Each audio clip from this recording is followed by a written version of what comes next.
Hello ladies and gentlemen, and welcome back to the channel. Today we're going to be checking out Dune Awakening's AMA, so let's crack right on into it. So we're going to be jumping right into the Reddit page. I think it will be cool to go through the Reddit page and see the questions themselves and the answers for themselves. You guys can see the devs and all that. I'm not going to really mention the devs, but if you guys wanted to see, you can see it for yourselves. We've got Joel on the board, we've got Scott, we've got Vilja, and I know I'm going to pronounce this wrong, Ole, Andreas, Haley. So we've got some major heavyweight people within the Funcom dev team. The lead man Joel is here too, and there's going to be a plethora of questions. As you can see here, there are some various replies after the initial sort of developer reply. We're not going to go into that. We're just going to go question, reply, and that's how we're going to roll. So let's crack right into the questions. So the first question is, what quality of life plans do you have in the pipeline, and what of the PvE plans in the near future?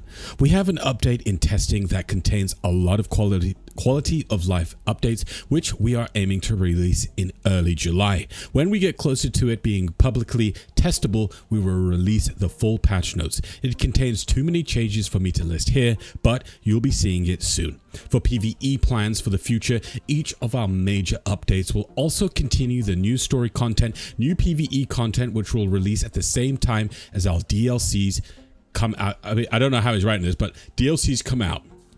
Our goal is to have these released every 3 to 4 months. So every quarter, we're going to be expected to get a DLC of some kind. That's going to include more story, more PvE content, and stuff like that. I'm more of a PvPer, but it is good to see that there's some PvE content that they'll be looking into as well. The next question we have here is, do you plan to add daily and weekly contracts for PvE solo players? Currently, we have the Landsrat to offer weekly content for players to engage with. We have read the feedback about the tasks getting locked early, tasks being too hard for solo players, and feedback on the general rewards. We will make improvements to all of these features to make sure that anyone that wants to engage with the Landsrat can, and that they feel like the rewards are worth it. In addition, we will be releasing more PvE content with each major update, and we will have more dynamic encounters in the game that will offer a variety of new content for you to discover as you explore Arrakis. So I'm guessing when they say dynamic encounters, you see how we've got the spice fields as well as the Sardaukar mercenary slaver ships that will grab you with the light, as well as the crashed ships as well that crash from the skies. I'm gonna guess they're going to add more to that, because that would be really cool if they did some sort of events and stuff like that. That would be flipping sweet. But the Landsrat definitely needs work, because as a solo player, even a small group player, it sucks. And I think we could all agree it sucks, right? Like, it is literally made for the Zerg mines. So yeah, good to see that they're looking into that. So the next question here is, once you do all the contracts in Haga, there aren't any more quests to do. Are there any plans on adding repeatable new contracts every Coriolis storm, or are we just supposed to do with not very engaging Landsrat tasks? And then the answer is yes, there are plans to add new contracts across the board. In addition, the Landsrat itself is supposed to involve more contracts in order to reveal tasks for the houses, as well as contracts that lead into the deep desert. So they have mentioned this before, that they're going to be adding more tasks to the Landsrat, more contracts to do in the Landsrat. But I think overall the issue is just more so that 99% of people on servers can't do the flipping Landsrat, and a very select few of people will ever be able to get the rewards that the Landsrat provides and the bonuses that the Landsrat provides, mainly due to the fact that people are just feeding them resources. Let's just be honest. So yeah, I think that's the main issue. But yeah, it's good to see that they're really looking into this. All right, so here's something I'm going to be putting my 2 cents in before we read the answer. But this guy says, are you at least entertaining the idea / change to make the Scout Ornithopter weaponless, and what are the goals regarding change to PvP in the deep desert now that it's been in the player's hands for a short while? So the problem that people are having is that everybody is in Scout Ornithopters. 95% of PvP is Scout Ornithopters and rockets and stuff like that. You know, everything that you've learned up to the deep desert, thrown out the window. grab a rocket launcher, slap it on an ornithopter, a scout one to be specific, and off you go. And that's pretty much it. And I think that the problem isn't so much that the scout ornithopter has a weapon. I think that's ridiculous, removing the weapon from the scout ornithopter, because then everyone's just going to be in assault ornithopters, and then people are just going to complain about that too. So I don't think that that's necessarily the issue. I think that the issue is the map, even though it is big, is actually quite small when you're in a scout ornithopter with rockets and you've got, 20 people scouting about for people to go blow up. The map generally is quite small, in my opinion, from that perspective. It is a big map, but in that perspective, because the scout ornithopter moves so quickly and you can project damage from so far away that it does make it feel a bit claustrophobic and a bit small. And then on top of that, I think the other major issue is that the deep desert is primarily open, useless space, right? You can't travel by land because you're going to get eaten by the worm. There's nothing going on there. And you've got these small pockets of islands, you could say, where you can do stuff, right? Mine, some have the labs in them and stuff like that. A few of them do, very few of them do, and things like that, right? So there's small pockets of actual land, but like, is there a reason to bring a buggy out with a rocket on it? No, there's not. You can't really go very far. You can't travel very much. And I think that's the major problem, is that it's just not that great. In the movies, it was okay for smaller groups, being the Fremen in their smaller groups, to combat Zerg groups, being the Emperor's stuff and the Harkonnens going around, right? The Zerglings, right? It was easier for them to fight because they were able to travel on foot, 1, be sneaky, 2, and cross the sand, 3. You can't do that. There is none of that in the deep desert, right? So you can't be strategical as a small group and as a solo player in any way, shape, or form, because you're forced to fly in ornithopters, which you're just going to get spotted so easily and zerged down. So I think that's primarily the problem, and that's just my personal view. I'd love to hear what you guys have to say. There's enough rambling on that. Let's go see what the admin, not the admin, but the dev had to say. As for PvP in the deep desert, we are currently formulating a plan considering: 1, we want players to make meaningful decisions about what they bring with them and how they outfit their vehicles, right? Because if they released a tank, I'm going to be honest, the most useless vehicle in the game, you're going to have to pick it up every 30 seconds or leave it on an island to not really go very far. So most useless vehicle in the game if they retain their current format. Outfit the vehicles. Once players are engaged in PvP, we want the experience to be reliable, responsive, clearly understood. This determines how PvP as a whole feels and how players make their moment-to-moment decisions in a fight. So that's number 2. Number 3, to ensure a more reliable experience in ground combat, we're continuing to address issues with movement, desyncs, and rubber banding, as well as the ability activation reliability. So it's a good thing that they're actually addressing this, because there are some, for example, there is a Swordmaster Keystone ability where if you use a Swordmaster skill, you get double damage when you're juiced up on spice. That doesn't proc all the time. In fact, most of the time it does not proc, which sucks. But yeah, it's good that they're actually looking into these things. We'll see if they get it done in a timely order. But this doesn't really explain how they're going to change the deep desert, which I don't know if they're actually looking into that. The next question is, will you be looking at a change so we can name storage containers? Please, for my sanity. Definitely. That is on the list of changes we want to make to improve base/resource management. I can't commit to exactly when this is coming, but we understand the difficulty in managing huge bases with tons of storage containers. There's actually an add-on to that, and that is vehicle naming is also something that will be coming to help with the management of inventory/bases. This will appear in the inventory drop-down in the base, so you know which vehicle you are taking resources from. This is fantastic news. Now, this is a good question here. Will you change the lands res so that players can continue to contribute to it after it has been claimed. Our current plan is to allow your contribution to stack week after week so that small groups and solos can work towards larger rewards over time, and then adding more tiers of rewards as well as new activity drivers in the Landsrat. This is pretty interesting way to do it. I think a lot of people just want to be able to complete the task just like that, be done with the game in a month. But this, in this sense, it actually adds a little bit a level of replayability, in my humble opinion. So we'll see how this plays out.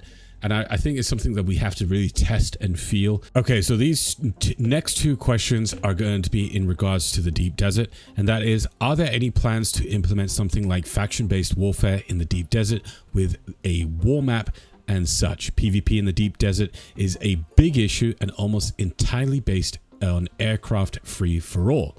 The answer is the Deep Desert will always stay a PvP free-for-all area, but we might consider adding other locations that offer factional warfare. And then the following up question, which is also to do with PvP in the Deep Desert: can we get a Deep Desert zone for only foot combat? Feels like just air combat at the moment. Creating a mode where only bikes and buggies are allowed would be kind of interesting and cool, in my opinion. Also, can we get more dungeons within the Deep Desert with a variety of bosses and targeted loot farm systems where players can select loot they want to drop? I don't fully agree with that one. But the dungeons, the more bosses, yes. I think selecting loot is completely against the way that the developers have sort of set up this week by week Deep Desert reset.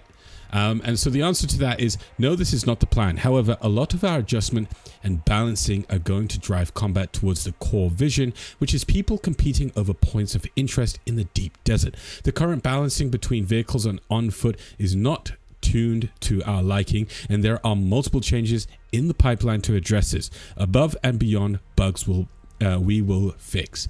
We will continue to add dungeons, but we will not add targeted loot system, as the entire point of the Deep Desert is the randomization and re-exploration loop, and this would work entirely against that, as I said earlier.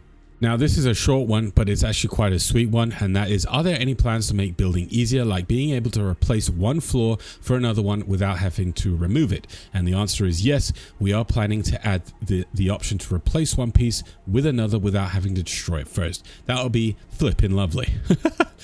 Now, this is one that I hope they do add, but will we ever be able to stack storage boxes? And the answer is there are ways to do it already using half walls. I think we already know that by creating shelves, but they are continuously looking into ways to improve quality of life, and stacking storage boxes is on that list, which is great. So we've got a question here, which is, I'm playing mostly solo and I don't dare go into the DD because we only get bullied by guildies. How can we solo players advance late game without having to join a guild?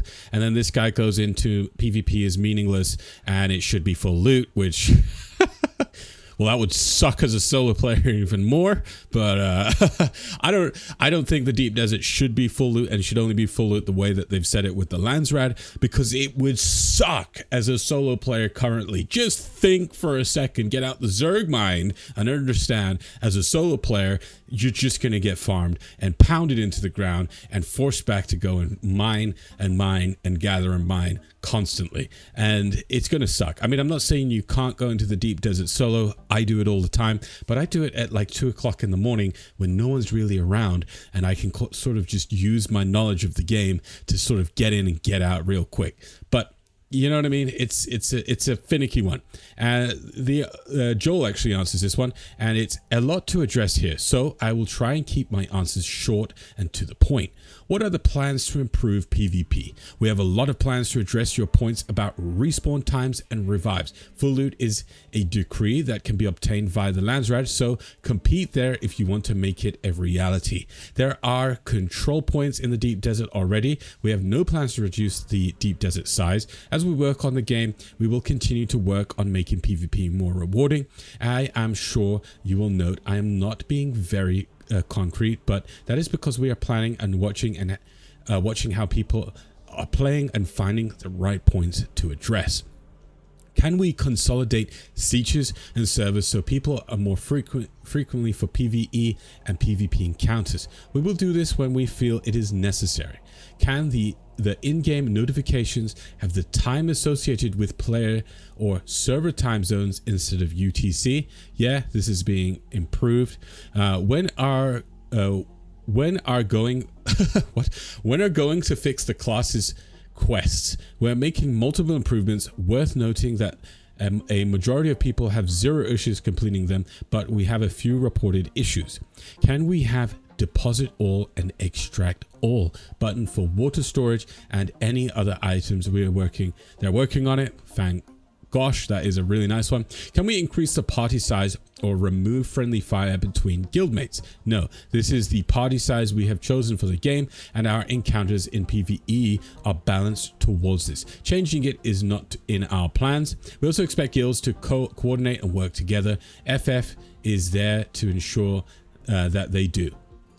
Friendly fire is FF, by the way. Can the map filters be more granular and persistent? We're looking into this. Can the radar top HUD be made dynamic as well? No, this is not the plan, and it's very expensive to improvement and change. Can the radar? Interesting. Okay. Can we make it easier to distinguish between players and NPCs, especially in PvP areas? No, this is the line with the vision of the game. Can we have an option to skip all dialogue and animations? Absolutely not. It is clear from our questions that you value efficiency above all else, but the vision of the game is to value Dune above all else. So no. Can we remove that mini-map game between worlds? Nope, this is also in line with the vision for the game.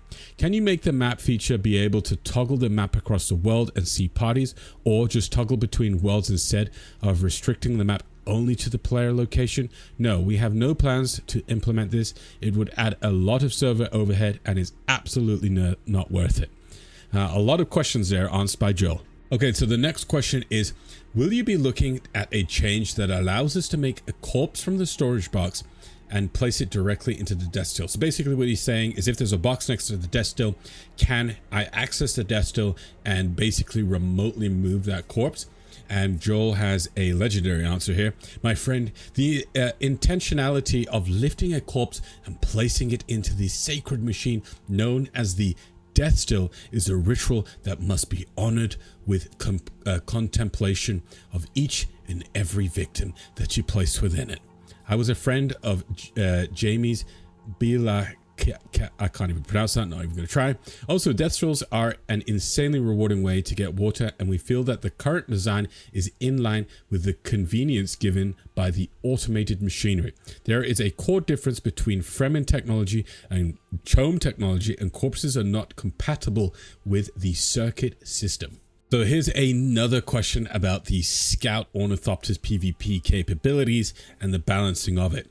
I assume this is in relation to flying vehicles specifically. Things we are considering. Equipping a Scout Ornithopter with rocket pods reduces overall maneuverability and max speed. This will help solidify this module selection as a desire to engage in combat and balance it versus other combat-focused vehicles. Scout Ornithopter rockets to cost slightly more heat to fire, limiting its combat usefulness relative to the Assault Ornithopter while still allowing it to be an aerial threat. Scout Ornithopter's thrusters to provide a bonus to the maximum speed of an Ornithopter at all times, even while gliding.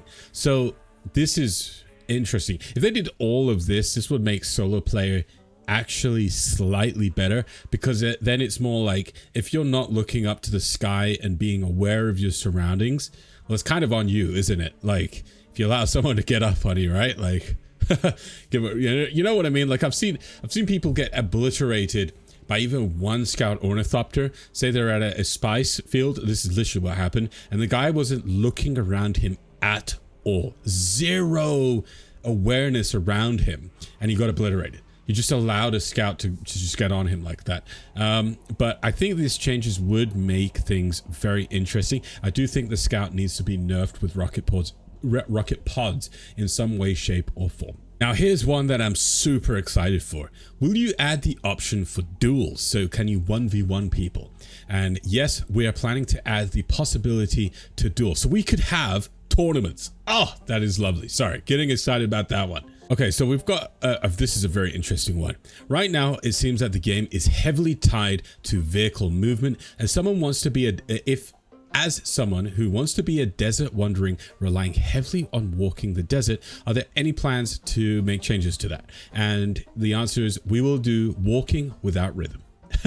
So someone basically asks, can they make a door big enough for a buggy to fit through with a mining laser? Technically, you can unless you're on a ramp, but I'm guessing he's going up a ramp. So the answer is we don't have that currently in the roadmap, but they like the idea and they will look into it. Someone here asks about the final trial not being instance, and they said that this is not optimal and obviously not up to scratch, but it's definitely something that they will be looking into in the future, probably because there's some more glaring things that they need to focus on right now. So someone just asks, can you please add the deposit all water function?